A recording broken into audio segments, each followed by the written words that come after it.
వెలుగుగా ఉండాలి.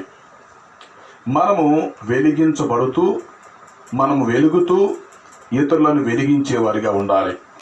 ఈ సందర్భాన్ని దృష్టిలో పెట్టుకొని ఈరోజు దేవుని పిల్లలు వెలిగించబడుట అను అంశమును ధ్యానం చేయబోతున్నాం.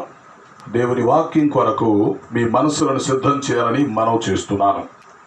పరిశుద్ధ గ్రంథంలో నుండి యోహాను రాసిన మొదటి పత్రిక 1వ అధ్యాయం 5వ వచనం చూద్దాం. యోహాను రాసిన మొదటి పత్రిక 1:5. అక్కడ ఏముందంటే, దేవుడు వెలుగై ఉన్నాడు, ఆయన యందు చీకటి ఎంత మాత్రము లేదు.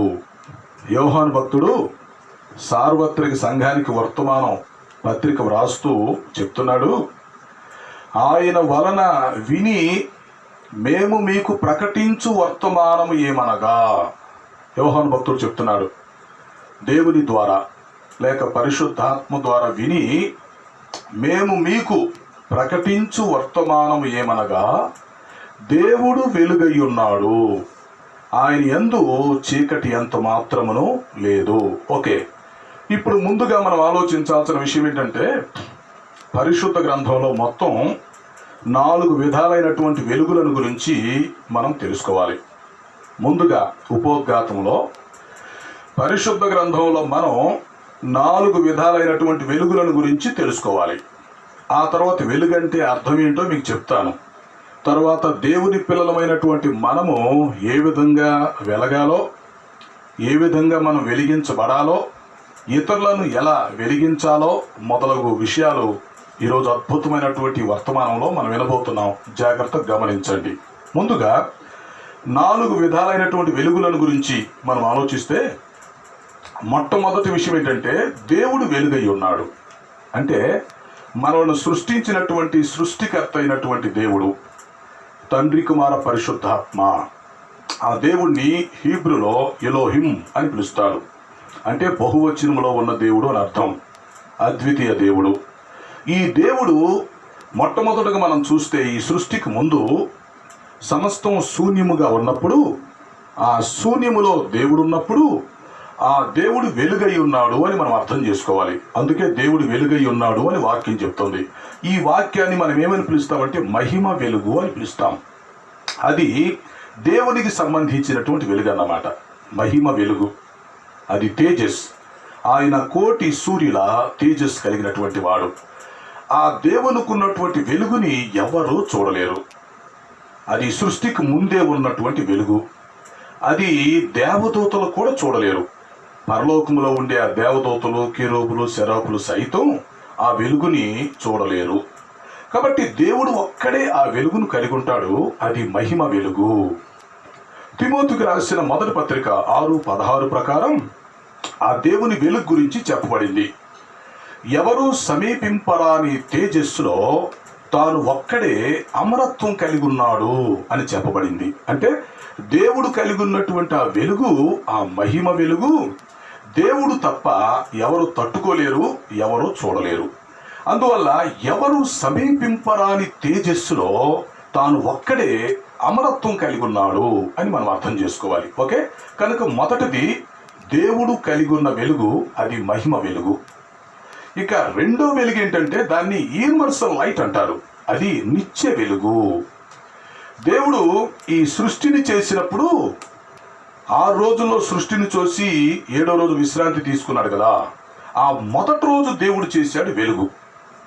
దానిని నిత్య వెలుగు అని పిలుస్తారన్నమాట. అంటే ఈ భూమి ఆకాశాలు సృష్టించబడక ముందే, సూర్య చంద్ర నక్షత్రాదులు చేయబడక ముందే, మానవ జాతి జీవరాశులు రాకముందే మరొక వెలుగు చేయబడింది. దాన్ని నిత్య వెలుగు అంటారు. మనం ఆది కాండంలో చూస్తే ఆ విషయం మనకు కనిపిస్తుంది. ఆది కాండం 1:3లో అది రెండో వెలుగు. దేవుడు వెలుగు కమ్మని పలుకగా వెలుగు కలిగెను, అది మంచిదని దేవుడు చూసెను. అంటే మనమేమనుకుంటున్నాము, ఈ సూర్యుడు చంద్రుడు నక్షత్రాల ద్వారా వెలుగు వస్తుంది అనుకుంటున్నాం. మనం కాదు. ఈ సూర్యుడు చంద్రుడు నక్షత్రాల ద్వారా వెలుగు రావటం కాదు, వీటికంటే ముందు వెలుగు చేయబడింది. అసలు ఆ నిత్య వెలుగు ఉంటేనే ఈ నక్షత్రాలు ప్రకాశిస్తాయి. ఆ వెలుగు లేకపోతే ఈ సూర్యచంద్ర నక్షత్రాలు ప్రకాశించవు అని మనం అర్థం చేసుకోవాలి. కాబట్టి దేవుడు మొట్టమొదటిగా ఏం చేశాడంటే వెలుగును చేశాడన్నమాట. సమస్తం శూన్యముగా ఉన్నప్పుడు, ఆ చీకటి అగాధ జలములను కమ్మి ఉన్నప్పుడు, దేవుని ఆత్మ జలములపై అలలాడుచున్నప్పుడు దేవుడు మొట్టమొదటిగా చేసిన కార్యం ఏంటంటే వెలుగును సృష్టించాడు. దాన్ని ఏమని పిలుస్తారంటే నిత్య వెలుగు అంటారు. అది మనకి ఎట్లా అర్థమైందంటే, మనం కళ్ళు మూసుకున్నప్పుడు అది మనకు తెలుస్తుంది. కళ్ళు తెరిసినప్పుడు మనకు కనిపించే వెలుగు వేరు, అది ప్రకృతి వెలుగు. అది కళ్ళు మూసుకున్నప్పుడు ఆ వెలుగు మనకు కనిపిస్తుంది, దాన్ని నిత్య వెలుగు అంటారు. ఆ తర్వాత మూడవది ఇప్పుడు మనం చూస్తున్నటువంటి సృష్టిలో ఉన్నటువంటి వెలుగు, దీన్ని సృష్టి వెలుగు అంటారు. అంటే సూర్యుడు, చంద్రుడు, నక్షత్రాలు, వాటి ద్వారా ఇప్పుడు మనకు కనిపిస్తున్నటువంటి వెలుగు అన్నమాట. ఒక విధంగా చెప్పాలంటే ఈ సూర్యుడు, నక్షత్రాలు ఎలా ప్రకాశిస్తాయి అంటే నిత్య వెలుగు యొక్క సహాయముతో ఇవి ప్రకాశిస్తాయి. నిత్య వెలుగు కానీ లేకపోతే, సమస్తము చీకటిగా ఉంటే ఈ సూర్యుడు కూడా ప్రకాశించలేడు, ఈ నక్షత్రాల కాంతి కూడా కనిపించదు. అది మనం అర్థం చేసుకోవాలి. ఇది సైన్స్ ఆల్రెడీ ప్రూవ్ చేసిన విషయం. కాబట్టి ఇక్కడ మనం గమనించాల్సిన విషయం ఏంటి? మొట్టమొదటిగా ఒకటి దేవుడు వెలుగు, దేవుడు వెలుగై ఉన్నాడు, అది మహిమ వెలుగు. రెండవది ఆయన సృష్టిలో శూన్యములో చేసినటువంటి నిత్య వెలుగు. మూడవది మనం చూస్తున్నటువంటి ప్రకృతి వెలుగు, దీన్ని విశ్వ వెలుగు అనవచ్చు. ఇది సూర్యుడు లేక చంద్రుడు, నక్షత్రాలు వీటి ద్వారా వస్తున్నటువంటి వెలుగు. వాటి ద్వారా పగలు రాత్రి ఏర్పడుతున్నాయి, ఆ విషయం మనకు తెలుసు. అయితే అసలు సూర్యుడు వచ్చింది 4వ రోజు కదా. ఒకవేళ సూర్యుడే వెలుగని మనం అనుకుంటే సూర్యుడు రాకముందే 3 రోజుల ముందు గడిచిపోయాయి, మీరు అర్థం చేసుకోండి. కాబట్టి ఇది ప్రకృతి వెలుగు, దీనికి ముందు నిత్య వెలుగు ఉందని మనం అర్థం చేసుకోవాలి.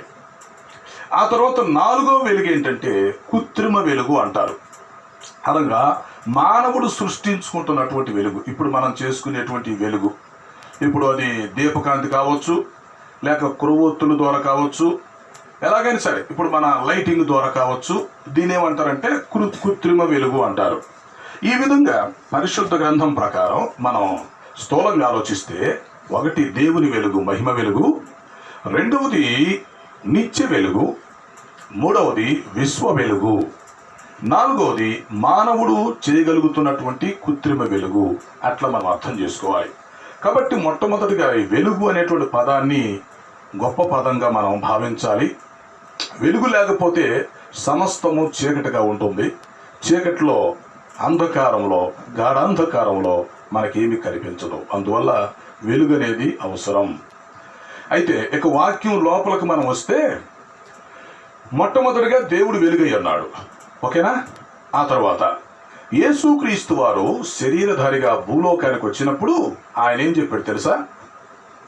తనను గురించి తాను చెప్పుకున్నాడు. యేసుక్రీస్తు వారు శరీరధారిగా భూలోకానికి వచ్చినప్పుడు తనను గురించి తాను ఏం చెప్పుకున్నాడంటే, యోహాను సువార్త 8:12లో నేను లోకమునకు వెలుగై ఉన్నాను అన్నాడు.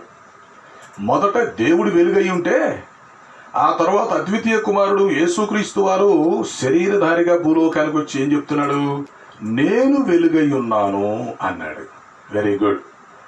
అంటే తండ్రి అయిన దేవుడు వెలుగై ఉంటే ఇప్పుడు కుమారుడు కూడా వెలుగై ఉన్నాడు, ఓకేనా. ఆ తర్వాత మత్తయి సువార్త 5:16లోకి రండి. మత్తయి సువార్త 5:16లో అంటాడు, మీరు లోకమునకు వెలుగై ఉన్నారు అంటాడు. ఒక్కసారి ఈ కనెక్షన్ మీరు పట్టుకుంటే నేను లోపలికి వస్తాను. ముందు దేవుడు వెలుగై ఉన్నాడు, ఆ తర్వాత యేసుక్రీస్తు లోకమునకు వెలుగై ఉన్నాడు, ఓకే.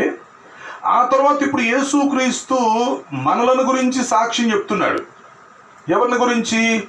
ఎవరైతే రక్షణ పొంది దేవుని పిల్లలుగా మనం మార్చబడ్డామో, దేవుని యొక్క సార్వత్రిక సంఘంలో మనం ఎవరమైతే చేరామో, ఎవరైతే మనం యేసుక్రీస్తు పిల్లలుగా లేకపోతే యేసుక్రీస్తు శిష్యులుగా ఉంటున్నామో, మనలను గురించి ఇప్పుడు ప్రభువు ఏమని సాక్ష్యం చెప్తున్నాడంటే, మీరు లోకమునకు వెలుగై ఉన్నారు.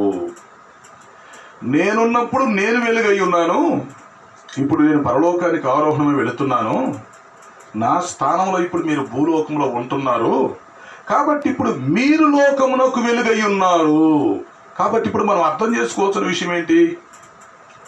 దేవుని పిల్లలమైనటువంటి మనము ఈ లోకములో, లేక ఈ లోకములో ఉన్నటువంటి మనుషులకు, వారు నాస్తికులు కావచ్చు, అన్యజనులు కావచ్చు, ఇశ్రాయేలు ప్రజలు కావచ్చు, నామకార్థ క్రైస్తవులు కావచ్చు, ఎవరైనా కావచ్చు, దేవుని పిల్లలమైనటువంటి మనము ఈ లోకములో ఉన్నటువంటి మనుషులకు వెలుగుగా ఉండాలి. అందుకని మీరు లోకమునకు వెలుగై ఉన్నారు అని ప్రభువు చెప్తున్నాడు.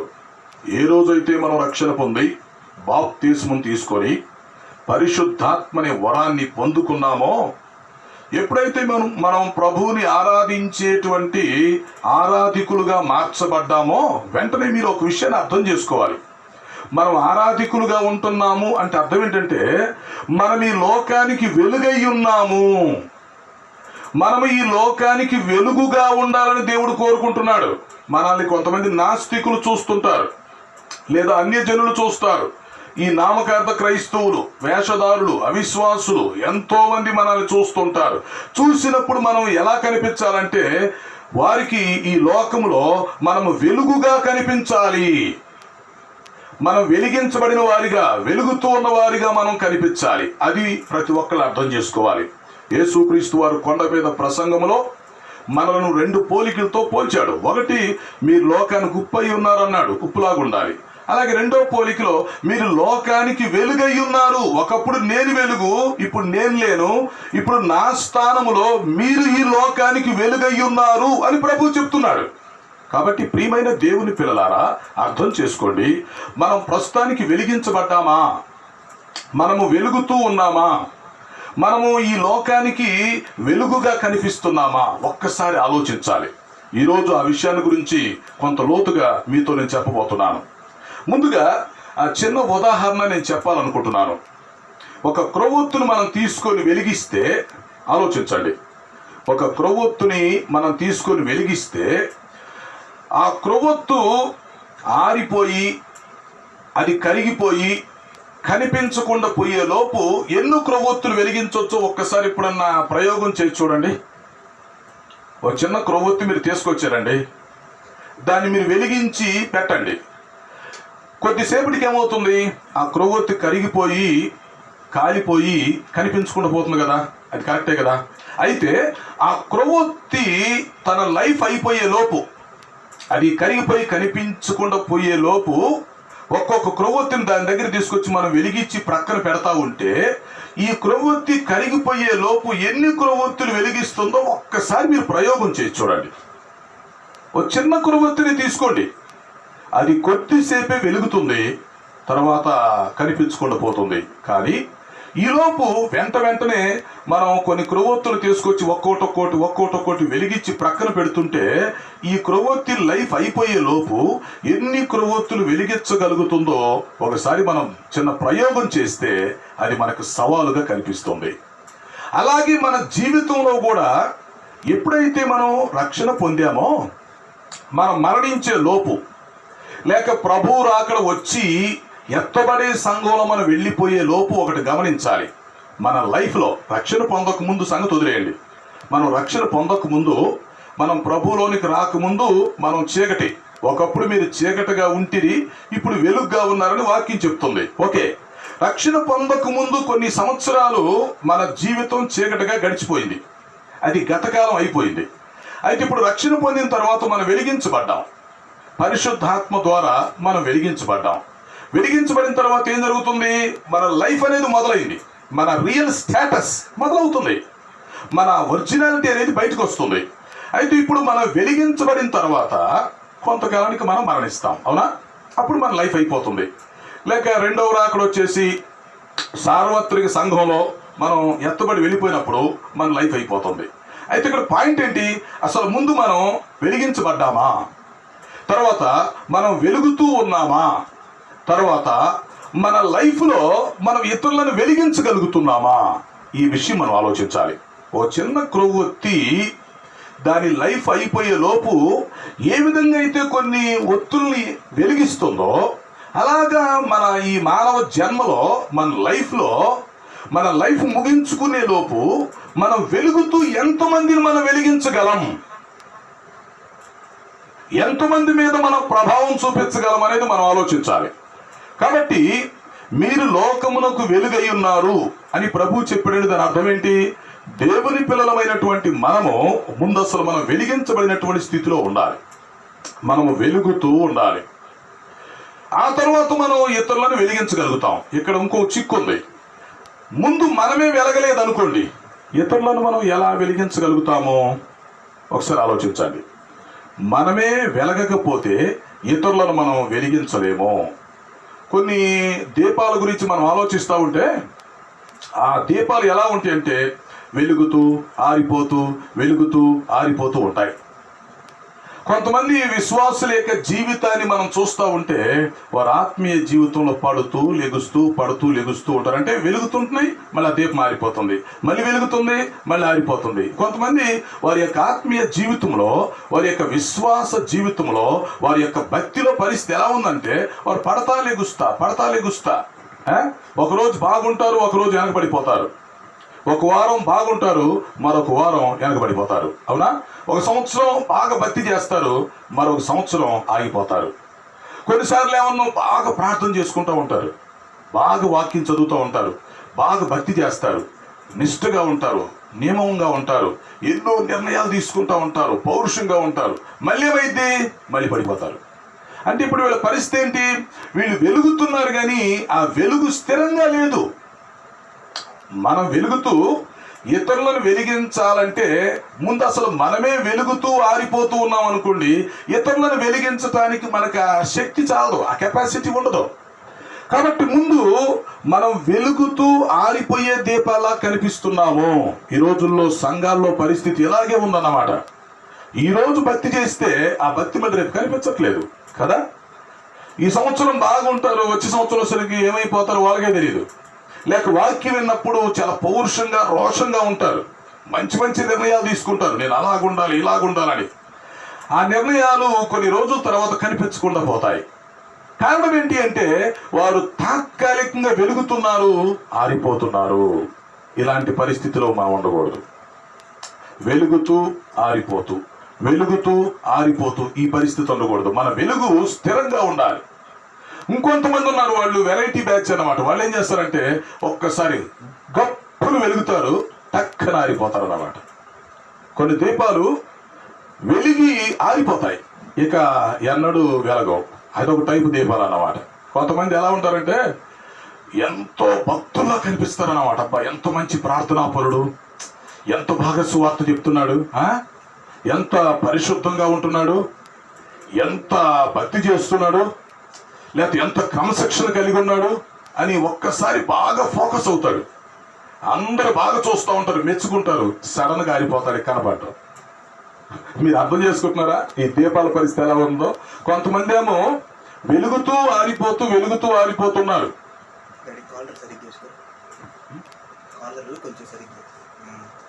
కొంతమంది వెలుగుతూ ఆరిపోయే పరిస్థితిలో ఉన్నారు. కొంతమంది ఎలాగున్నారు? ఒక్కసారి గప్పును వెలిగేసి ఆరిపోతున్నారు. ఇక మరలా వారిని వెలిగిద్దామన్నా కూడా కనిపించడం లేదు. ఆ తర్వాత మరొక విషయం మనం ఆలోచిస్తే మరికొంతమంది పరిస్థితి ఏంటో చెప్పమంటారా?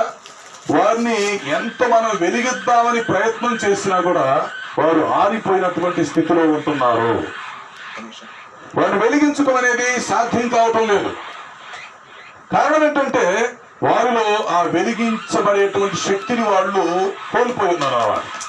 కాబట్టి ఈ సమయంలో మనం ఒకసారి ఆలోచిస్తూ ఉండాలి. మన ఆత్మీయ జీవితంలో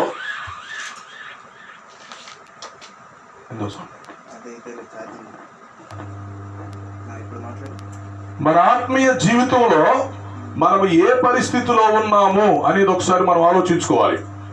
వెలుగుతూ ఆరిపోయే పరిస్థితిలో ఉన్నామా, లేక ఒక్కసారి గప్పున వెలిగి ఆరిపోయే పరిస్థితిలో ఉన్నామా, లేదా వెలిగిద్దామని ఎంత ప్రయత్నం చేసినా కూడా అసలు వెలగలేని పరిస్థితిలో ఉన్నామా ఆలోచించుకోవాలి. కొంతమంది విశ్వాసులు ఎలా ఉంటారంటే వారు బాప్తిసం తీసుకొని కొంతకాలం భక్తి చేసిన తర్వాత పడిపోతారు, లోకంలో కలిసిపోతారు అన్నమాట.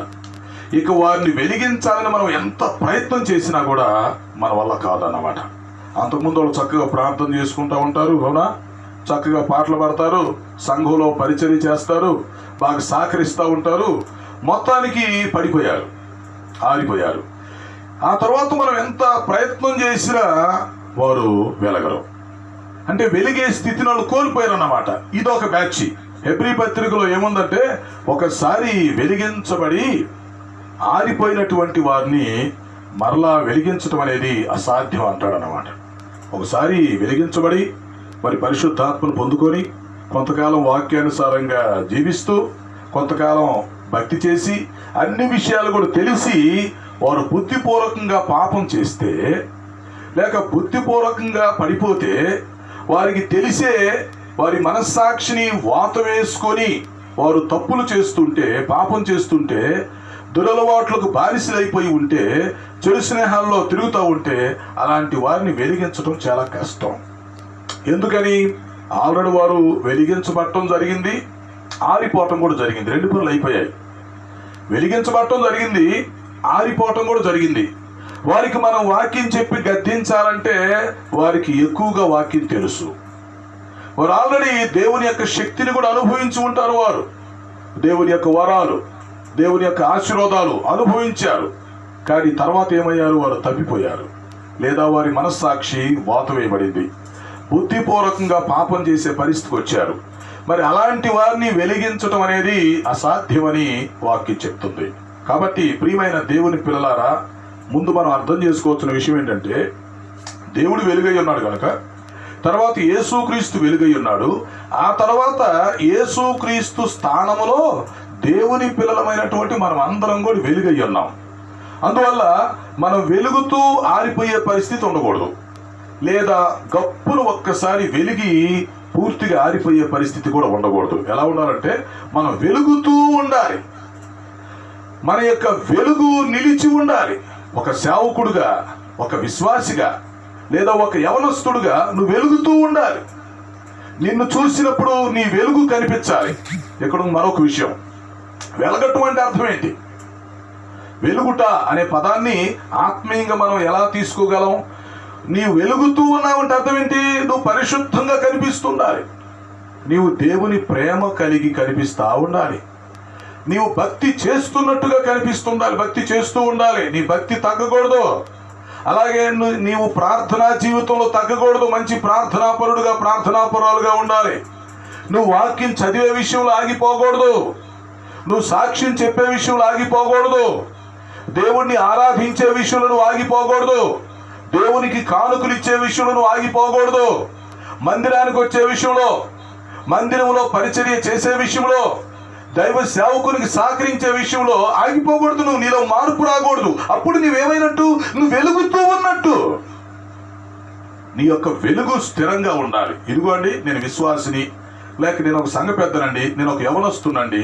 అవును బాబు, ఇప్పుడు ఏం చేస్తున్నావు? నేను వెలిగానండి, నేను ప్రభువు చేత వెలిగించబడ్డాను, పరిశుద్ధాత్మ దేవుడు నన్ను వెలిగించాడు. కాబట్టి ఇప్పుడు నేనేం చేస్తున్నాను? నేను వెలుగుతున్నాను. ఎలా వెలుగుతున్నావు? ఇదిగో నా పరిశుద్ధత విషయంలో నేను వెలుగుతున్నాను. వెలుగు ద్వారా నా పరిశుద్ధత కనిపిస్తుంది. ఇదిగో దేవుని ప్రేమ నేను చూపించే విషయంలో వెలుగుతున్నాను. దేవుని ప్రేమను ఇతరులకు నేను చూపగలుగుతున్నాను.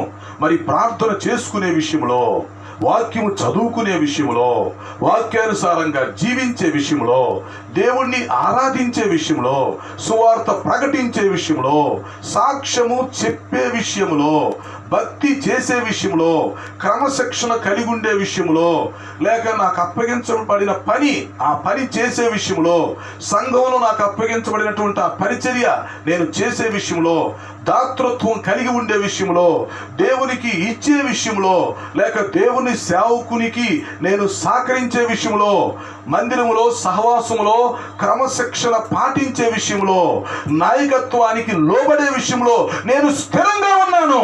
ఎస్, ఇది వెలిగించబడటం అంటే. వెలిగించబడటం అంటే ఏంటి అర్థం? నీ పరిశుద్ధతను కాపాడుకోవాలి అంతే. నీలో పాపం ఉండకూడదు, నీలో బలహీనతలు ఉండకూడదు. అలాగే నీలో దేవుని ప్రేమ కనిపించాలి, నీలో సత్యమనే వెలుగు ప్రకాశిస్తుండాలి. ఎప్పుడు నువ్వు సత్యవంతుడుగా ఉండాలి. అర్థమైందా? ఎప్పుడు కూడా నీలో భక్తి కనిపించాలన్నమాట. ఆచారాల్లోకి వెళ్ళకూడదు, ఆచారాల్లోకి, మూఢనమ్మకాల్లోనికి, అలవాట్లోనికి నువ్వు వెళ్ళకూడదు. అన్యుల ఆచారాలను పాటించాల్సిన పని లేదు. విగ్రహారాధనతో నువ్వు రాజీ పడకూడదు. అన్యులు చేసేటువంటి పనులతో నువ్వు రాజీ పడకూడదు. చెడు స్నేహితులతో నువ్వు రాజీ పడకూడదు. దురలవాట్లకు నువ్వు బానిసగా ఉండకూడదు. ఎందుకంటే నీవు వెలిగించబడినటువంటి వ్యక్తివి. క్రీస్తులోనికి రాకముందు ఒకప్పుడు మనం చీకటి, ఆ విషయం వదిలేండి. ఒకప్పుడు మనం చీకటిగా ఉన్నాం, ఇప్పుడు మనం వెలుగై ఉన్నాము. ఇప్పుడు మనం ప్రభువు చేత వెలిగించబడ్డాం. కాబట్టి ఇప్పుడు మన వెలుగు ముందు స్థిరంగా ఉండేటట్టుగా చూసుకోవాలి. నువ్వు ఎప్పుడైతే ప్రార్థనలో నుంచి పడిపోతున్నావో, ప్రార్థనలో తగ్గిపోతున్నావో, అప్పుడు నువ్వు ఆరిపోతున్నావు అని అర్థం. లేక వాక్యానికి నువ్వు దూరం అయిపోతున్నావో, సన్నిధికి దూరం అయిపోతున్నావో, దేవుని సంఘానికి నువ్వు దూరం అయిపోతున్నావో, దేవుని సేవకునికి నువ్వు దూరం అయిపోతున్నావో, లేక భక్తి చేసే విషయం నువ్వు ఎప్పుడైతే వెనకబడిపోతున్నావో, అప్పుడు దాని అర్థం ఏంటో తెలుసా? నీ వెలుగు నువ్వు కోల్పోతున్నావు. అంటే నీ యొక్క కెపాసిటీని నువ్వు కోల్పోతున్నావు. నువ్వు ఆరిపోయే స్థితికి వస్తున్నావు. లేకపోతే వెలగలేని పరిస్థితి నీలో కనిపిస్తుంది. అది మనం ఆలోచించుకోవాలి. కాబట్టి దేవుని పిల్లలమైనటువంటి మనము స్థిరముగా వెలుగుతూ ఉండాలి. ఓకేనా? ఆ తర్వాత విషయం ఏంటంటే, మనం వెలుగుతూ ఉన్నప్పుడు ఏం జరిగిద్ది? ఇతరులను మనం వెలిగించేటువంటి స్థితికి వస్తాం. ముందు ప్రభు చేత మనం వెలిగించబడినప్పుడు, ఆ తర్వాత మనం స్థిరముగా వెలుగుతూ ఉన్నప్పుడు, ఆ తర్వాత ఏమి జరిగిద్దంటే మన యొక్క వెలుగు ఇతరుల మీద ప్రకాశిస్తుంది. ఇతరులను మనం వెలిగించగలుగుతాం. ఒక క్రొవ్వొత్తి ద్వారా అనేకమైన క్రొవ్వొత్తులు ఏ విధంగా వెలిగించబడుతున్నాయో, ఒక బిడ్డ వెలిగించబడినప్పుడు అతడు తన లైఫ్లో, తన జీవిత కాలంలో ఎంతో మందిని వెలిగించగలుగుతాడు. నీ ద్వారా ఎంతమంది అయితే రక్షణ పొందుతారో వారందరిని వెలిగించినట్టే కదా. నీ ద్వారా కొంతమంది రక్షణ పొందారు అనుకోండి, వారిని వెలిగించినట్టే. లేక నీ ద్వారా కొంతమంది వ్యక్తులు, కొన్ని కుటుంబాలు సంఘానికి వచ్చినాయి అనుకోండి, వారిని వెలిగించినట్టే కదా. లేదు, నువ్వు కొంతమందికి సువార్త చెప్పావండి, నూతన వ్యక్తులకు నువ్వు సువార్త చెప్పావు, అప్పుడు వారిని నువ్వు వెలిగించినట్టే కదా. లేదు, కొంతమంది నువ్వు యేసుక్రీస్తుకు శిష్యులుగా మార్చావు, నువ్వు వెలిగించినట్టేగా. కాబట్టి ఇప్పుడు మనం ఏంటి? మనం ముందు వెలుగుతున్నప్పుడు, మన వెలుగు స్థిరంగా ఉన్నప్పుడు మన ప్రభావం ఇతరుల మీద పడుతుంది. అప్పుడు ఇతరులను మనం వెలిగించగలుగుతాం. మన ద్వారా నశించిపోతున్న ఆత్మలు రక్షించబడతాయి. మనం ఇతరులకు సువార్త ప్రకటిస్తున్నప్పుడు, నూతన వ్యక్తులకు ఎప్పుడైతే మనం సువార్త ప్రకటిస్తున్నామో అప్పుడు నువ్వు వారి మీద ప్రకాశిస్తున్నావు అని దాని అర్థం. నీ ద్వారా కొంతమంది సంఘంలోకి వచ్చారు అంటే, ప్రభు నమ్ముకున్నారు అంటే అర్థం ఏంటి? నువ్వు వారికి వెలుగుగా ఉన్నావు అని అర్థం. కాబట్టి ఈ సమయంలో నేను చెప్పే విషయం ఏంటంటే, మొదట దేవుని పిల్లలమైనటువంటి మనము వెలుగుతూ ఉండేటట్టుగా చూసుకోవాలి. మన వెలుగు ఆరిపోకుండా చూసుకోవాలి, మనం పడిపోకుండా చూసుకోవాలి. ఆ తర్వాత మనం ఇతరులను వెలిగించేటువంటి స్థితి కలిగి ఉండాలి. మన జీవితంలో మనం ఎంతమంది మీద ప్రభావం చూపించగలం, ఎంతమంది వ్యక్తుల్ని ప్రభు దగ్గరికి తీసుకొని రాగలం, ఎంతమంది వ్యక్తులకి ప్రభుని పరిచయం చేస్తాం మనం, ఎంతమందికి మన జీవిత కాలంలో మనం సాక్ష్యం చెప్పగలం, అవునా? ఎంతమందిని మనం సంఘానికి నడిపించగలం, లేక ఎంతమందికి మనం ఈ పరిచర్య అందించగలం, అది ఆలోచించుకోవాలి. కాబట్టి ఇక్కడ మనము వెలుగుతూ ఇతరులను వెలిగించే వారిగా ఉండాలి. ఎస్, బాప్తిస్మిచ్చి యోహాను గురించి వెలుగు సాక్ష్యం చెప్పబడింది. అర్థం చేసుకోండి. బాప్తిస్మిచ్చి యోహాను విషయంలో వెలుగు సాక్ష్యం చెప్పబడింది. అతని గురించి ప్రభువు ఏమని సాక్ష్యం ఇచ్చాడంటే, అతడు వెలుగుచూ ప్రకాశించుచున్న దీపమై ఉండెను. యోహాను భక్తుడు అతడు మండుచు ప్రకాశించుచున్న దీపమై ఉన్నాడు. చూసారా? బాప్తిస్మిచ్చి యోహాను మండుతూ ఉన్నాడు. అతడు మండటమే కాదు, అతడు ప్రకాశించాడన్నమాట. ప్రభు కొరకు హతసాక్షిగా మరణించాడు. రోషము కలిగి పనిచేశాడు. ఎక్కడ రాజీ పడలేదు, మొహమాటానికి వెళ్ళలేదు, ఎక్కడ కూడా పాపంలో పడిపోలేదు, లోకంలో కలిసిపోలేదు. అతడు మండుచూ ఉన్నాడు, దేవుని విషయంలో మండుచూ ఉన్నాడు. కానీ ఈ రోజుల్లో సంఘాల్లో ఈ మంట కనపడటం లేదు. కొంతమంది పాపంతో రాజీ పడేవారిగా కనిపిస్తున్నారు కదా. కొంతమంది భక్తి విషయంలో రాజీ పడుతున్నారు, పర్వాలేదులే అండి అనుకుంటున్నారు. కొంతమంది దురలవాట్లకు వారే బానిసలైపోతున్నారు. మరి కొంతమంది దురలవాట్లతో ఉన్న వారితో ఏకీభవిస్తూ సహకరిస్తున్నారు. మరికొంతమంది అయితే అన్యులతోనే సహవాసం కలిగి ఉంటున్నారు. ఏమనుకుంటున్నారంటే ఎవరు పరిశుద్ధులు ఉంటారులేండి, అందరు బలహీనులే కదా, ఎవరిలో ఉండే బలహీనతలు వారిలో ఉంటాయని చెప్పి అనుకుంటున్నారు. అది కరెక్ట్ కాదు. కొంతమంది క్రైస్తవుల్లో మేధావులు ఉన్నారు. వాళ్ళు ఏం చేస్తున్నారు చెప్పమంటారా? భక్తిహీనులు అవుతున్నారు. ఎలాగ భక్తిహీనులు అవుతున్నారంటే, బైబిల్లో కొంతమంది బలహీనులను తీసుకొని ఫలానా భక్తుల్లో ఈ బలహీనత ఉందండి, ఫలానా భక్తుల్లో ఈ బలహీనత ఉన్నప్పుడు నాలో ఉండటంలో పెద్ద ఆశ్చర్యం ఏంటి, ఇదిగో అబ్రహాం గారిలో ఈ బలహీనత ఉంది, అవునా, ఇస్సాకులో ఈ బలహీనత ఉన్నది, యాకోబులో ఈ బలహీనత ఉన్నది, నోవాహులో ఆ బలహీనత ఉన్నది, దావీదులో ఈ బలహీనత ఉంది, పేతురు గారిలో ఆ బలహీనత ఉంది, పౌలు గారిలో ఈ బలహీనత ఉంది. అంటే మరి పరిశుద్ధ గ్రంథంలో భక్తులుగా పిలువబడుతున్న వారిలో, మరి దేవునితో మాట్లాడుతున్న వారిలోనే కొన్ని బలహీనతలు ఉన్నాయి. మరి నేనెంతటోడిని, నేను కూడా మట్టి శరీరంతో ఉన్నాను కదా, నేను భూలోకంలో ఉన్నాను కదా. బైబిల్లో ఉన్న బలహీనులు అంటే బైబిల్లో ఉన్న భక్తుల్లోనే ఈ బలహీనతలు ఉంటే నాలో ఉండకుండా ఏముంటుందని కొంతమంది తమ్మును తాము సమర్థించుకునేవాళ్ళు ఉన్నారు. ఇది ఈ క్రైస్తవులు మేధావుల్లో ఉన్న బలహీనత. క్రైస్తవులు ఇక్కడ అతి తెలివి ప్రదర్శిస్తున్నారు. ఇప్పుడు బైబిల్లో ఉన్న భక్తుల్లో ఉన్న బలహీనతలు చూసుకొని మనం రాజీ పడాలని వాక్యం చెప్పట్లేదు. అసలు ఒక విషయం చెప్పమంటారా? ఆ బైబిల్లో ఉన్న భక్తుల యొక్క బలహీనతల్ని దేవుడు దాచిపెట్టవచ్చు కదా. బైబిల్లో అసలు ఎందుకు రాయించాడు? ఏమండి, కొంతమంది భక్తులు ఉన్నారు, వారి గురించి మనం బైబిల్లో చదువుతున్నాము, వారి బలహీనతల్ని దేవుడు క్షమించి దాచిపెట్టవచ్చు కదా. అవి బైబిల్లో ఎందుకు రాశాడు అంటే వారిని చూసుకొని మీరు కూడా సమర్థించుకోండి అని చెప్పడానికా, లేక వారిని చూసుకొని మీరు కొంచెం ధైర్యం తెచ్చుకోండాయా, మీరు కొంచెం రాజీ పడండి, దావీదు గారిలో ఈ బలహీనతలు ఉన్నాయి కాబట్టి మీలో కూడా బలహీనతలు ఉంటే పర్వాలేదు, మరి పేతురు గారిలో పలానా బలహీనత లేదా ఏంటి, అబ్రహాంలో పలానా బలహీనత లేదా ఏంటి, కాబట్టి ఇప్పుడు మీలో కూడా బలహీనతలు ఉన్నా కూడా పర్వాలేదు, దేవుడు మిమ్మల్ని కూడా క్షమించేస్తాడు, నేను క్షమించేస్తాను, కాబట్టి మీరు కొంచెం ధైర్యంగా ఉండండి, అవునా, మీరు కొంచెం ధైర్యం తెచ్చుకోండి అని మనల్ని ప్రోత్సహించడానికి, మనల్ని ధైర్యపరచడానికి ఆ భక్తుల బలహీనతలు బైబిల్లో రాసి పెట్టాడా? ఏమండి, చాలా మంది ఇక్కడే మనం తప్పిపోతున్నాం.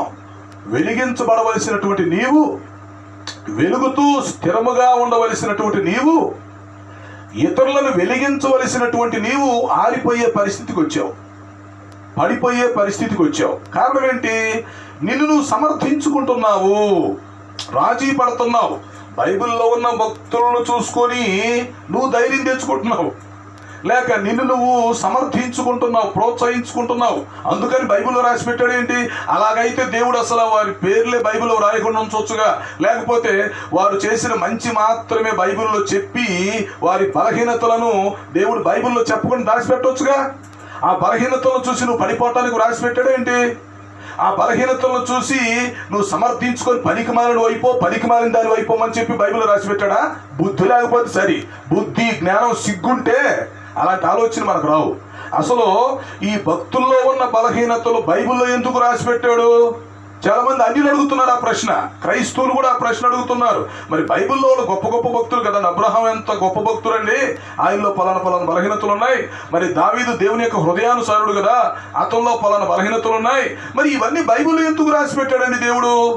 అంటే దేవుడు సమర్థిస్తున్నాడా, లేకపోతే మనల్ని సమర్థించడం కోసం రాసి పెట్టాడా, లేకపోతే మనం ఏదో ధైర్యం తెచ్చుకోవాలని, మనం ప్రోత్సహించబడాలని రాసి పెట్టాడా? ఆలోచించండి. అక్కడ దేవుని ఉద్దేశం ఏంటంటే, కొరింథీయులకు రాసినటువంటి మొదటి పత్రిక 10వ అధ్యాయం మీరు చూస్తే మీకు బుద్ధి వచ్చింది, మీరు వెలిగించబడతారు. కొరింథీయులకు రాసినటువంటి మొదటి పత్రిక 10లో ఏమంటాడంటే, యుగాంతమందు ఉన్నటువంటి మనకు దృష్టాంతంగా ఉండి యుగాంతమందు ఉన్నటువంటి మనకు బుద్ధి కలగటానికి వ్రాయబడ్డాయి అని అక్కడ ఉంది. అంటే వాళ్ళని చూసి నిన్ను నువ్వు సమర్థించుకోమని చెప్పడానికి కాదు, వారిని చూసి ఆ బలహీనతలు మనలో లేకుండా మనం బుద్ధి తెచ్చుకోవాలనే ఉద్దేశంతో మన కోసం రాయబడ్డాయి. మీకు అర్థమైందా? కనుక యుగాంతమందు ఉన్నటువంటి మనము వెలిగించబడాలనే ఉద్దేశంతో, పైగా మన వెలుగు స్థిరముగా ఉండాలనే ఉద్దేశంతో, అంతేకాదు మనం ఇతరులను వెలిగించే పరిస్థితిలో ఉండాలి ఆ ఉద్దేశంతో ప్రభు ఏం చేశాడంటే, కొంతమంది భక్తులను తీసుకొచ్చి వారి జీవితంలో ఉన్నటువంటి బలహీనతలు రాసి పెట్టాడు. వారి జీవితంలో ఉన్న బలహీనతల్ని మనకు చూపిస్తున్నాడు. అంటే దేవుడు అక్కడ వారిని సమర్థించట్లేదు అని మనం అర్థం చేసుకోవాలి. ఆ బలహీనతలు బైబిల్లో ఉన్నంత మాత్రాన దేవుడు వారిని సమర్థించట్లేదు అని మనం అర్థం చేసుకోవాలి. దేవుడు వారిని సమర్థించడు, మనల్ని కూడా సమర్థించడు. అయితే ఆ బలహీనతలను చూసి మనం లెసన్ నేర్చుకోవడానికి, మనకు బుద్ధి కలగటానికి అన్నమాట. అంటే వారు ఇలా చేశారు, వారు ఇలా నష్టపోయారు, వారికి ఈ విధంగా శిక్ష వచ్చింది, మీరు ఇలా చేయగాకండి, మీరు ఇలాగా బుద్ధిహీనులుగా ఉండొద్దు, చెడు వ్యక్తులతో మీరు స్నేహాలు చేయొద్దు, దురలవాట్లకు మీరు బానిసలుగా ఉండొద్దు, మీరు భక్తిహీనులు అవ్వద్దు. ఇంతకుముందు బాగా ప్రార్థన చేసేవాళ్ళు ఇప్పుడు మీరు ఎందుకు ప్రార్థన చేయట్లేదు? ఇంతకుముందు రోజు వాక్యం చదివేవాళ్ళు ఇప్పుడు వాక్యం మీరు ఎందుకు సరిగా చదవట్లేదు? ఇంతకుముందు క్రమంగా ఆరాధనకు వచ్చేవాళ్ళు ఎందుకు ఆలస్యం అవుతున్నారు, ఎందుకు ఆబ్సెంట్ పడుతున్నారు? ఇంతకుముందు దైవ సేవకుడు మాట అంటే నువ్వు ఎంతో భయపడేవాడివి, లోబడేవాడు. ఇప్పుడు నీ కొమ్ములు వచ్చినాయా? తెలివి ముదిరిందా? ఏం జరిగింది? దైవ సేవకుడి మీద ఎందుకు తిరుగుబాటు చేస్తున్నావు? నువ్వు నాయకుడి మీద ఎందుకు తిరుగుబాటు చేస్తున్నావు? అంటే నీకు కొంచెం ధైర్యం వచ్చిందా? లేక బైబిల్లో ఉన్న భక్తులను చూసుకొని ఆ భక్తులు దేవుడు రక్షించలేదా ఏంటి? నన్ను కూడా రక్షిస్తాడు. వారిని దేవుడు క్షమించలేదా? నన్ను కూడా క్షమిస్తాడు. వారిలోనే బలహీనతలు ఉన్నప్పుడు నాలో బలహీనతలు లేకుండా ఎలా ఉంటాయి? నేను పర్ఫెక్ట్ కాను కదా అని నువ్వు చెప్పుకోవటానికి అక్కడ వ్రాయబడి లేదు. యుగాంతమందున్నటువంటి మనకి బుద్ధి కలగటానికి వ్రాయబడ్డాయి. వారిలాగా మనం నష్టపోకూడదని, వారిలాగా మన మీదకి శిక్ష రాకూడదని, వారిలాగా మనం దారి తప్పిపోకూడదనే ఉద్దేశంతో ప్రభువు మన మేలు కోరి ఆ భక్తుల యొక్క బలహీనతలు కూడా వ్రాసి పెట్టాడు.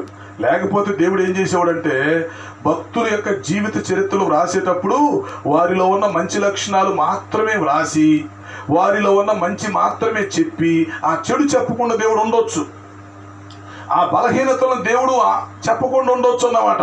కానీ దేవుని ఉద్దేశం అది కాదు కదా. వారిలాగా మనం నష్టపోకూడదు, మనకి బుద్ధి రావాలి. అందువల్ల ఇప్పుడు ఇలా మీరు లోతుగా ఆలోచించండి. ముందు మనం దేవుని పిల్లలం, అది గమనించండి. అయితే ఒకప్పుడు మనం ఎవరిమి? మనం చీకటై ఉన్నాం. ఎందుకు? అప్పుడు యేసుక్రీస్తు ఎవరో మనకు సరిగా తెలియదు. అప్పుడు మనం బాప్తీసం కూడా తీసుకోలేదు, లేదా మందిరానికి అప్పుడు సరిగా మనం రావటం లేదు. అప్పుడు ఆరాధన చేయటం అంటే ఏంటో మనకు తెలియదు, ఆరాధనలో ఉన్నటువంటి అనుభూతి ఆనందం మనకు తెలియదు, అవునా? అప్పుడు అసలు భక్తి అంటే ఏంటో మనకు తెలియదు. అప్పుడు సేవకులు మనం సరిగా వాక్యం చెప్పి ఉండకపోవచ్చు, చెప్పినా మనకు అర్థం కాకపోవచ్చు, అవునా? అప్పుడు మనం జూనియర్స్గా ఉన్నప్పుడు మనకు అంత అనుభవం లేకపోవచ్చు, లేకపోతే అప్పట్లో మరి మనం గ్రహించుకునే శక్తి మనకు లేకపోవచ్చు. కరెక్టే. అంటే ఒకప్పుడు మనం చీకటి. అయితే ఒకప్పుడు చీకటి అయినటువంటి మనము ఇప్పుడు చీకటి కాదు, ఇప్పుడు మనం వెలుగు. ఒకప్పుడు చీకటి, ఇప్పుడు మనం వెలుగు. ఇప్పుడు మనం వెలుగులోకి వచ్చాం. అసలు వెలుగులోకి రావటమే కాదు, ముందు వెలిగించబడుతున్నాం మనం. యేసుక్రీస్తు వెలుగై ఉన్నాడు కనుక అదే వెలుగు ఇప్పుడు మనలోకి వచ్చింది.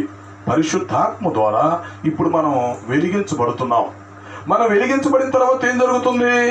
మన వెలుగు స్థిరంగా ఉండేటట్టుగా చూసుకోవాలి. ఆరిపోయే పరిస్థితికి రాకూడదు. వెలుగుతూ ఆరిపోయే పరిస్థితికి రాకూడదు. పూర్తిగా ఆరిపోయి ఇక ఎవరు వెలిగించలేని స్థితికి అసలు రాకూడదు. మన వెలుగుతూ మనసులో ఒకటి ఆలోచించుకోవాలి. నా లైఫ్లో నేను ఎంతమందిని వెలిగించగలను? నా జీవితంలో నేను ఎంతమంది మీద ప్రభావం చూపగలను? అవును, ఒక క్రొవ్వొత్తి మరి అది ఆరిపోయేలోపు అన్ని క్రొవ్వొత్తులు వెలిగిస్తుంది కదా. మరి నేను ఈ భూలోకంలో ఇన్ని సంవత్సరాలు బ్రతుకుతున్నానే, రక్షణ పొందిన తర్వాత నేను ఇన్ని సంవత్సరాలు బ్రతుకుతున్నానే, దేవుడు నాకు ఆయుష్కాలం పొడిగిస్తున్నాడే, దేవుడు నాకు వాక్య పరిజ్ఞానం ఇస్తున్నాడే, తర్వాత నాకు మంచి వరాలు కూడా ఇచ్చాడే, అవునా? మంచి నాయకుడిని ఇచ్చాడు, మంచి సేవకుడిని ఇచ్చాడు, మరి మంచి సంఘంలో నేను పెరుగుతున్నాను, పరిచర్యలో పాల్గొంటున్నాను. కానీ నేను స్థిరంగా వెలుగుతున్నానా? మరి నేను ఇతరులను అసలు వెలిగించగలుగుతున్నానా? ఇప్పటి వరకు ఎంతమంది ప్రభావితం చెందారు? ఇది మనం ఆలోచించుకోవాలి. కాబట్టి మన జీవిత కాలంలో ఇతరుల జీవితాలపై మనం చెరగని ముద్రగా ఉండాలి. రేపు మనం చనిపోయినా మన గురించి సాక్ష్యాలు చెప్పాల్సి వచ్చినప్పుడు, ఇదిగో పలానా వ్యక్తి ద్వారా నేను వెలిగించబడ్డానండి. చాలా ఆ సాక్ష్యం. ఇప్పుడు మనం చనిపోతామండి, మన గురించి సాక్ష్యాలు చెప్పేవాళ్ళు వస్తారు. అప్పుడు సాక్ష్యాలు చెప్పేవాళ్ళు ఏం చెప్తారు? ఈ వ్యక్తి ద్వారా నేను బాప్తీసం తీసుకున్నానండి అంటే ఎంత గొప్ప విషయం అండి. ఈ వ్యక్తి ద్వారా నేను సంఘానికి వచ్చానండి, లేక ఈ వ్యక్తి ద్వారా ప్రభువు నాకు పరిచయం అయ్యాడు, లేక ఈ వ్యక్తిని చూసి నేను చాలా భక్తి నేర్చుకున్నానండి, ఈ వ్యక్తిని చూసి నేను క్రమశిక్షణ నేర్చుకున్నానండి, అంతకుముందు నాకు వాక్యం అంటే ఇంట్రెస్ట్ ఉండేది కాదు, ఈ వ్యక్తిని చూసి నేను వాక్యం అంటే ఇంట్రెస్ట్ కలిగి ఉండటం మొదలైంది, ఈ వ్యక్తిని చూసి నేను ఎక్కువ ప్రార్థన చేయడానికి అలవాటు పడ్డాను, ఈ వ్యక్తిని చూసి నేను పరిశుద్ధంగా ఉండటానికి అలవాటు పడ్డాను, ఈ వ్యక్తిని చూసి నేను కూడా సువార్త ప్రకటించడం మొదలు పెట్టాను, అసలు ఈ వ్యక్తిని చూసి నేను కూడా సత్క్రియ చేయడం మొదలు పెట్టాను అని రేపు మనం చనిపోయినప్పుడు మన గురించి ఇతరులు సాక్ష్యాలు చెప్తా ఉంటే ఎలా ఉండేది ఒకసారి ఆలోచించండి. మనం బ్రతికున్నప్పుడు కొంతమంది బయటపడతారు, కొంతమంది బయటపడకపోవచ్చు, మనం చనిపోయినప్పుడు కొంతమంది బయటపడతారు. ఎందుకంటే మన ప్రభావం వారి మీద పడుతుంది. మీకు ఒక విషయం చెప్పమంటారు, మీరు ఆశ్చర్యపోతారు. యేసుక్రీస్తు వారు బ్రతికున్నప్పుడు 12 మంది శిష్యులు ఉన్నారు, అపోస్తులు, అవునా? యేసుక్రీస్తు వారు ఏం చేశాడు? వాళ్ళు ఏర్పాటు చేసుకొని వారిని వెలిగించాడు, బాగానే ఉంది. యేసుక్రీస్తు చనిపోయిన టైంలో రహస్య శిష్యులు కొంతమంది బయటపడ్డారు. వారు యేసుక్రీస్తు చనిపోయినప్పుడు బయటకు వచ్చారు, బ్రతికున్నప్పుడు వాళ్ళు బయటకు రాలేదు, వారికి ధైర్యం చాలేదు. అయితే చనిపోయినాక బయటకు వచ్చారు. నికోదేము లాంటి వాళ్ళు, అరిమత్తెయ యోసేపు లాంటి వాళ్ళు యేసు ప్రభు చనిపోయిన తర్వాత బయటకు వచ్చారు. ఆయన శిలువ మీద ఉన్నప్పుడు ఆయన శిలువ మీద నుంచి దించడానికి, గవర్నర్ దగ్గర పర్మిషన్ తీసుకోవడానికి, డెత్ సర్టిఫికేట్ తీసుకోవడానికి, లేక ఆయన్ని సమాధిలో పెడతానికి ఎవరు ముందుకు రాలేదు. అపోస్తలులందరూ పారిపోయి వెళ్ళిపోయారు. అంటే వారి వెలుగు చివరి దాకా అప్పట్లో నిలబడలేదు. ఆ వెలుగు వారు యేసుక్రీస్తుని కనీసం శిలువ మీద నుంచి దించలేకపోయారు. ఈ దేహం మాకు ఇవ్వండి అని గవర్నర్ గారి దగ్గరికి వెళ్ళి ధైర్యంగా అడగలేకపోయారు. యేసుక్రీస్తు వారు చనిపోతే కనీసం ఆయనకి సమాధి కార్యక్రమం కూడా జరిగించుకొని వెళ్ళిపోయారు. యోహాను భక్తుడు ఏమన్నా అక్కడ నిలబడి చూస్తూ ఉన్నాడు, మిగతా వాళ్ళని వెళ్ళిపోయారు. అయితే విషయం ఏంటో చెప్పమంటారా? కొంతమంది వెలిగించబడ్డ వాళ్ళు రహస్యంగా ఉన్నారు. వాళ్ళు వెలిగించబడిన బ్యాచ్ వాళ్ళు ఆ టైంలో బయటపడ్డారు. అక్కడ వాక్యంలో ఉన్న విషయం ఏంటంటే, అరిమత్తెయ యోసేపు గురించి ఏముందో తెలిసిన, అతడు తెగించి ఆయన ఉంది, అంటే తన ప్రాణానికి తెగించి ముందుకొచ్చి యేసు ప్రభు యొక్క దేహాన్ని తీసుకున్నాడు. గవర్నర్ గారి దగ్గర పర్మిషన్ అడిగి యేసు ప్రభు యొక్క దేహాన్ని శిలువ మీద నుంచి దించి సమాధిలో పెట్టాడు. నికోదేము ఒకప్పుడు సిగ్గుపడ్డాడు, కానీ యేసు ప్రభు మరణించినప్పుడు ధైర్యంగా ముందుకొచ్చాడు. వారిద్దరూ యేసుక్రీస్తు యొక్క సమాధి కార్యక్రమాన్ని జరిగించారు. లేకపోతే అపోస్తులందరూ ఎటులాంటి పారిపోయి వెళ్ళిపోతే యేసుక్రీస్తు పరిస్థితి ఎంత ఘోరంగా ఉండేది ఆలోచించండి. కనీసం సమాధి కార్యక్రమం కూడా ఆయనకి జరిగి ఉండేది కాదు. ఆయన గురించి సాక్ష్యం చెప్పడానికి ఎవరు ఉండేవాళ్ళు కాదు. ఆయన గురించి సాక్ష్యం చెప్పేవాళ్ళు కనిపించేవాళ్ళు కాదు. కానీ అప్పట్లో వెలిగించబడ్డ వాళ్ళు కొంతమంది బయటకు వచ్చారు. అందుకే నేను చెప్తున్నాను, మనం ఈ లోకంలో జీవిస్తున్నప్పుడు ఇతరుల మీద మన ప్రభావం ఖచ్చితంగా పడాలి. అయితే కొంతమంది మనం బ్రతికున్నప్పుడే బయటపడతారు, కొంతమంది మనం చనిపోయిన తర్వాత సాక్ష్యాలు చెప్పడానికి ముందుకు వస్తారు. మనం చనిపోయిన తర్వాత కూడా మన వెలుగు ఏంటో కనిపిస్తుంది. మనం బ్రతికున్నప్పుడు కనిపిస్తుంది వెలుగు, మనము చనిపోయిన తర్వాత కూడా మన వెలుగు కనిపిస్తుంది. యేసుక్రీస్తు మనకు చెప్పింది అదే, నేను ఈ లోకానికి వెలుగై ఉన్నాను, నేను ఈ లోకములో ఉన్నంత కాలం ఈ లోకాన్ని వెలిగించడానికి వచ్చాను, తర్వాత నేను పరలోకానికి ఆరోహణమై వెళ్ళిపోతున్నాను, నేను తండ్రి కుడి పార్శ్వమందు కూర్చుండి మీకోసం విజ్ఞాపన చేస్తాను. అయితే ఇప్పుడు నేను వెళ్ళిన తర్వాత ఏం చేయాలి? మీరు నా స్థానంలో నాకు బదులుగా మీరు వెలుగుతూ ఉండాలి. అబ్బా, ఈ విషయం అసలు మనం మర్చిపోతున్నామండి, మనకు మైండ్ పనిచేయట్లేదు. యేసు ప్రభు ఏమంటున్నాడు? నేనున్నంత కాలం నేను వెలుగుతాను, వెలిగిస్తాను. ఓకే, ఆ తర్వాత నా శిష్యులుగా వెలిగించబడుతున్నటువంటి మీరేం చేయాలంటే నాలాగా మీరు కూడా వెలుగుతూ ఉండాలి. మీ జీవితకాలం అంతా మీరు ఇతరులను వెలిగించాలి, మీ యొక్క వెలుగు ప్రకాశించాలి, మీలో వెలుగు ఫలం రావాలి, వెలుగుకు సంబంధించిన గుణలక్షణాలు మీలో కనిపించాలి. మీరు వెలుగుతూ ఇతరులను వెలిగించాలి. మీ యొక్క ప్రభావం, మీ యొక్క ఉద్యమం ఇతరుల మీద పడాలి. మీరు చేసే భక్తి ఇతరులు చేయగలగాలి. మీరు చూపే ప్రేమ ఇతరులు కూడా చూపేటట్లుగా మీరు చూపాలి. మీరు ఒక వెలుగులాగా ప్రకాశిస్తూ ఉండాలని ప్రభువు చెప్తారు. కనుక ఈ సాయంకాల సమయంలో ఒక్కసారి ఆలోచించండి.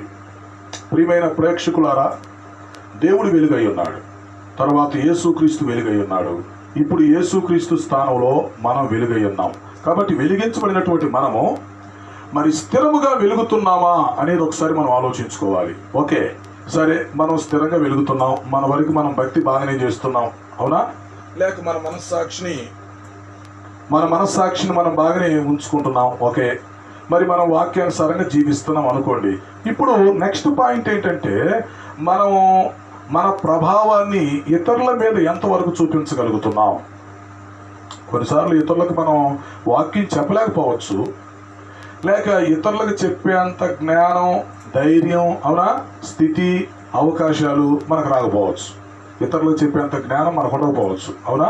లేదా ఇతరులకు చెప్పేంత ధైర్యం కూడా మనకు లేదనుకోండి. లేదా చెప్దాం అనుకున్న కొన్నిసార్లు మనకు అవకాశాలు రావట్లేదు అనుకోండి. ప్రతి ఒక్కరికి స్టేజ్ దొరకదు, అవకాశాలు రావట్లేదు అనుకోండి. ఒక విషయం ఏంటి చెప్పమంటారా? మనమేదో ఇతరులకు వాక్యం చెప్తేనే వాళ్ళు మారతారనేది కాదు. మనం వాక్యం చెప్పినప్పుడు మారేవాళ్ళు కొంతమంది అయితే, అసలు మన ప్రవర్తనే ఒక వెలుగుగా ఉంటే మన ప్రవర్తన చూసి ఇతరులు మారవచ్చుగా. ఇప్పుడు మనం ఇతరులకి వాక్యం చెప్పి మార్చే అంత జ్ఞానం మనకు ఉండకపోవచ్చు కదా, అంత బైబిల్ నాలెడ్జ్ మన దగ్గర ఉండకపోవచ్చు, అంత ధైర్యం కూడా మనకు లేకపోవచ్చు. కానీ మన ప్రవర్తన వద్దన్నా కూడా అందరూ చూస్తూనే ఉంటారు. 2 కళ్ళతో ఈ లోకాన్ని మనం చూస్తూ ఉంటే 1000 కళ్ళతో ఈ లోకం మనల్ని చూస్తుంది. కాబట్టి నీకు తెలిసి కొంతమంది, నీకు తెలియకుండానే కొంతమంది ఎప్పుడు నిన్ను పరిశీలిస్తూ ఉంటారు. నువ్వు అడుగు తీసి అడిగేసినా ఇతరులు చూస్తూ ఉంటారు. నీ నోటితో నువ్వేం మాటలు మాట్లాడుతున్నావో గమనిస్తారు. నీ కళ్ళతో నువ్వు ఏమి చూస్తున్నావో గమనిస్తారు.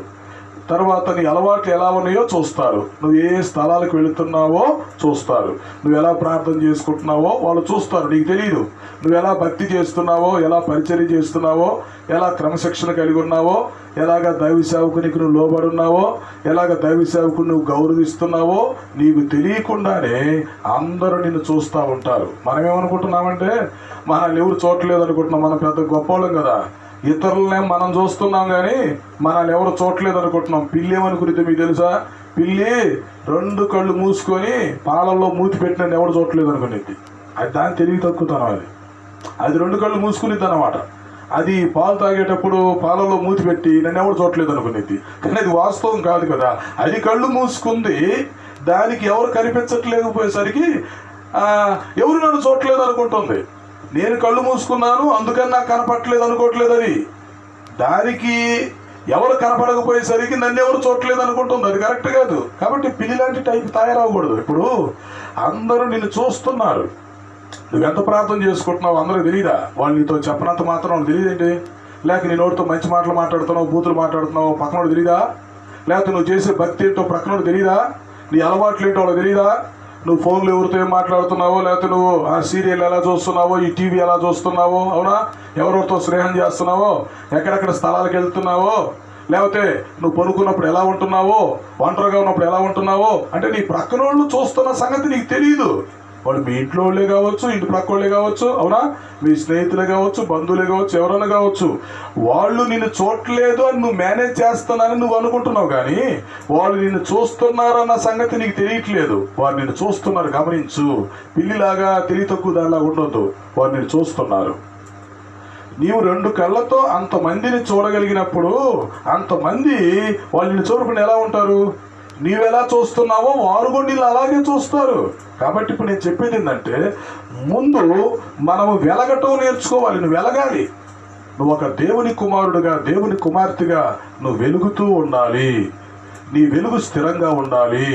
నువ్వు ఆరిపోకుండా చూసుకోవాలి. ఏ విషయంలో ఆరిపోతున్నావు? నువ్వు ఆరిపోయే దీపంలాగుంటున్నావా చూసుకోవాలి. ఆ తర్వాత నువ్వు వెలుగుతూ సంతోషించకూడదు. నువ్వు వెలుగుతున్నావు మంచిదే. నువ్వు ఎప్పుడు సంతోషించాలంటే నువ్వు 10 మందిని వెలిగించగలగాలి. నా మటుకు నేను వెలుగుతున్నాను సార్, లైట్గా వెలుగుతున్నానండి, ఇతరుల సంగతి నాకు అనవసరం అండి అనకూడదు. నీ మటుకు నువ్వు వెలగటం మంచిదే, అది ఒక మెట్టు. కానీ 2వ మెట్లో ఇతరులను నువ్వు వెలిగించగలిగి ఉండాలి. ఇతరులను వెలిగించే స్థితి మనకు కావాలి. మీరు లోకములకు వెలుగై ఉన్నారు అని ప్రభు ఎందుకు చెప్పాడు అంటే, మీ మటుకు మీరు వెలగండి చాలని చెప్పడానికి కాదు. మీరు లోకములకు వెలుగై ఉన్నారు అంటే అర్థం ఏంటి? ఒకవైపు మీరు వెలుగుతూ ఇతరులను కూడా మీరు వెలిగించాలి అని చెప్పడం అన్నమాట. మీ యొక్క ప్రభావం ఇతరుల మీద పడాలి. లేకపోతే మీరు ఉద్యోగంగా ఉండి ఇతరులను ఉద్యోగపరచాలి, మీరు పరిచర్య చేస్తూ ఇతరులతో పరిచర్య చేయించాలి, మీరు సిద్ధపడుతూ ఇతరులను సిద్ధపరచాలి, మీరు సంఘానికి వస్తూ ఇతరులను తీసుకొని రావాలి, మీరు వాక్యం చెప్పి ఇతరులను మార్చవచ్చు, మంచిదే. మీకు సువార్త చెప్పే అవకాశం వచ్చిందా, మంచిదే. లేకపోతే సాక్ష్యం చెప్పే అవకాశం వచ్చిందా, మంచిదే. కానీ అవకాశాలు రానప్పుడు ఒక పద్ధతి ఉంది, మన ప్రవర్తన ద్వారా ఇతరులను మార్చవచ్చు. మన ప్రవర్తన అనేది ఇతరులకు మనం ఇచ్చే అవకాశం.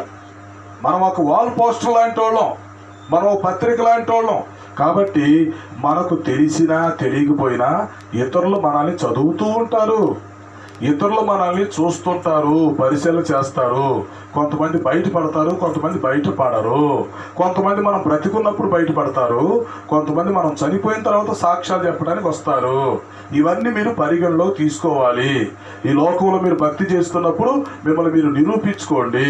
బైబిల్లో ఉన్న భక్తులను చూసి మీరు నీరసించిపోగాకండి. దేవుడు వాళ్ళని క్షమించాడు, రక్షించాడు, శిక్షించాడు. ఆ గొడవ మీకు వద్దు. వాళ్ళని చూసి మనం బుద్ధి తెచ్చుకునే పరిస్థితిలో ఉండాలి, వారిలాగా మనం ఉండకూడదు. ఇప్పుడు బైబిల్లో ఉన్న భక్తులను తీసుకొని మీరు మాదిరిగా తీసుకోమని ప్రభు చెప్పలేదు, కానీ వారిని చూసి బుద్ధి తెచ్చుకోమన్నాడు. మరి మాదిరిగా తీసుకోవడానికి ఎవరున్నారు? యేసుక్రీస్తున్నాడు. బైబిల్లో ఉన్న భక్తులు, ఒక్కొక్క భక్తుడు కొన్ని విషయాల్లో మనకు మాదిరి చూపించగలడు, కానీ పర్ఫెక్ట్గా బైబిల్లో ఉన్న ఒక భక్తుడు మనకు మాదిరి చూపించలేడు. బయటోళ్ళు అసలు మాదిరి చూపించలేరు. బైబిల్లో ఉన్న భక్తులు కూడా కొన్ని విషయాల్లో మనకు చూపించగలుగుతారు మాదిరి. అంతేగాని ఒకే వ్యక్తిలో సంపూర్ణత చూడలేవు. అలాంటి వ్యక్తి ఎవరు? యేసుక్రీస్తే. కనుక యేసుక్రీస్తుని మనం మాదిరిగా తీసుకొని నడుచుకోవాలి. బైబిల్లో ఉన్న భక్తుల్ని చూసినప్పుడు, వారిని గురించి మనం చదువుతున్నప్పుడు మనం బుద్ధి తెచ్చుకోవాలి. అలాంటి బలహీనతలు మనం లేకుండా చూసుకోవాలి. మనం చక్కగా వెలిగించబడుతూ ఇతరులను కూడా చక్కగా వెలిగిస్తూ ప్రభు వచ్చే సమయానికి మనం అందరం వెలుగులాగా కనిపించాలి. ప్రభు వస్తాడు, సార్వత్రిక సంఘాన్ని తీసుకొని వెళ్ళిపోతాడు. అప్పుడు మనం సంఘం ఎత్తబడేటువంటి సమయంలో చక్కగా మనం వెలుగుతూ మన ద్వారా రక్షణ పొందిన వాళ్ళందరినీ కూడా చక్కగా వెలిగిస్తూ మనం అందరం ప్రభు రాకడలో ఎత్తబడే సంఘంలో ఉండేటట్టుగా చూసుకోవాలి. కాబట్టి ఈ మాటలు వింటున్నటువంటి ప్రియమైన సోదరి సోదరులారా, దయచేసి మీరు అర్థం చేసుకోండి, వాక్యాన్ని గ్రహించండి. ఈరోజు వెలుగు గురించి మీతో మాట్లాడుతున్నాను. వెలుగు యొక్క గుణం గురించి మనం నేర్చుకుంటున్నాము. వెలుగు అది వెలుగుతూ 10 మందిని వెలిగిస్తుంది. వెలుగు చీకటిని వెళ్ళగొట్టేటువంటి పరిస్థితి కలిగి ఉంటుంది. ఎక్కడైతే వెలుగుంటుందో అక్కడ చీకటి వెళ్ళిపోతుంది. కాబట్టి మనం ఎక్కడుంటే అక్కడ పాపం ఉండకూడదు, అక్కడ పరిశుద్ధత ఉండాలి. మనం ఎక్కడుంటే అక్కడ భక్తి కనిపించాలి, అవునా? మనం ఎక్కడుంటే అక్కడ సహవాసం ఉండాలి. మనం ఎక్కడుంటే అక్కడ ఆరాధన ఉండాలి. మనం ఎక్కడుంటే అక్కడ పరిశుద్ధాత్మ పని చేయాలి. మనం ఎక్కడుంటే అక్కడ ఉద్యోగం కనిపించాలి. మనం ఎక్కడుంటే అక్కడ దేవుని ప్రేమ కనిపించాలి. మనం ఎక్కడుంటే అక్కడ ఐక్యత కనిపించాలి. మనం ఎక్కడుంటే అక్కడ ఉద్యోగం కనిపించాలి. ఆ విధంగా మనము వెలుగుచూ ఇతరులను వెలిగిస్తూ మనం అందరం కలిసి వెలుగు సంబంధుల్లాగా ప్రభు రాకడ కొరకు సిద్ధపడాలని దేవుని యొక్క వాక్యం హెచ్చరిస్తుంది. అట్టి కృపను దేవుడు మనందరికీ దయచేయునుగాక. ప్రార్థన చేసుకుందాం. పరిశుద్ధుడైన మా తండ్రి, జీవాధిపతి, మీ ఘనమైన పాదాలకు స్తుతి స్తోత్రము చెల్లిస్తున్నాము. మీ పిల్లలమైనటువంటి మేము మొదట వెలుగుటకు సహాయం చేయండి, తర్వాత మేము స్థిరముగా వెలుగుటకు సహాయం చేయండి, ఆ తర్వాత ఇతరులను వెలిగించే కృప మాకు దయచేయండి. మీరు ఏ విధంగా మమ్మల్ని వెలిగించారో మేము కూడా ఇతరులను వెలిగించటం మాకు నేర్పించండి. ఇతరులపై మా ప్రభావం పడటానికి సహాయం చేయండి ప్రభువా. ఇతరుల యొక్క దర్శనంలో మేము పాలిభాగస్తులు అవటం కాదు, మా దర్శనంలో ఇతరులు పాలిభాగస్తులు కావాలి. మేము ఇతరులను ప్రభావితం చేసే స్థితిని మాకు కలిగించండి. ఎక్కడెక్కడైతే మేము పడిపోతున్నామో, ఆరిపోతున్నామో, లోకంలో కలిసిపోతున్నామో, మిమ్మల్ని దుఃఖపరుస్తున్నామో, భక్తిహీనులు అయిపోతున్నామో, ప్రార్థనాహీనులు అయిపోతున్నామో, సంఘం విషయంలో వెనకబడిపోతున్నామో, రోషం లేకుండా జీవిస్తున్నామో, ఆయా విషయాల్లో మమ్మల్ని క్షమించండి, మన్నించండి. యేసుక్రీస్తు శిలువలో కార్చిన ప్రశస్త రక్తంలో మరొకసారి మమ్మల్ని కడిగి శుద్ధి చేసి ప్రక్షాళన చేసిన ఆయన మమ్మల్ని వెలిగించి ఇతరులను వెలిగించే కృపా స్థితి మాకు కలుగు చేయండి. మీరే మహిమ పొందండి. ఈ కూడిక ఎంతవరకు ఘనంగా జరిగించినందుకు మీకు స్తుతులు చెల్లిస్తూ యేసు పరిశుద్ధ నామంలో అడుగుచున్నాను తండ్రి. ఆమేన్, ఆమేన్.